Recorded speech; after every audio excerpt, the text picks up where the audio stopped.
Bonjour à tous, dans cette vidéo je vais vous faire un tour de mon bureau et de la configuration que j'utilise pour animer à distance. Donc là vous entrez dans les coulisses avec mon bureau.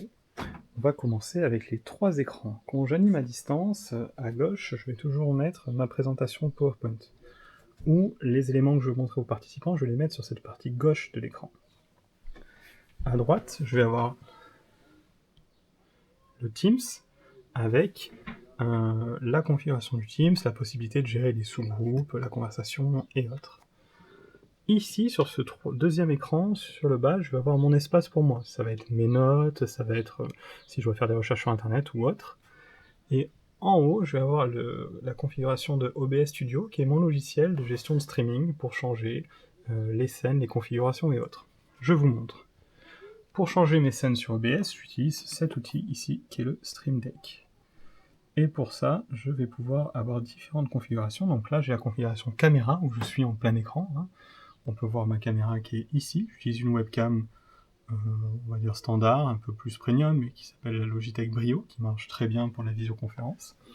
Et donc, quand je vais cliquer ici, sur caméra et écran, j'appuie, et là, OBS Studio bascule sur la vision Teams pour les participants, où il y a mon visage ici, et la présentation ici. Je peux aussi appuyer sur Screen en grand, et là j'ai la présentation en grand. Et revenir à ma caméra, et je peux jongler comme ça entre caméra et présentation. J'ai aussi ici un micro. Je continue mon petit tour, j'ai deux enceintes monitoring qui me permettent d'écouter de manière confortable, surtout quand on anime longtemps à distance, c'est agréable d'avoir un bon son. Ici, j'ai deux petits accessoires ergonomiques pour reposer mes poignets. Ici, un repose-pied ergonomique, un tapis qui se glisse dessous avec le bureau assis debout. Et ici, je vais avoir ma carte son qui me permet de sélectionner mon son et mon ordinateur principal. Quand j'anime à distance, je pose toujours également un ordinateur secondaire ici, un ordinateur portable, que je connecte à la réunion Teams et qui me permet d'avoir un backup, donc une solution de secours en cas de problème avec mon ordinateur principal. Cet ordinateur est connecté en Ethernet. Quand j'anime à distance, je mets aussi à ce niveau-là une connexion secondaire en 5G, en Wi-Fi, pour avoir une connexion de secours si besoin.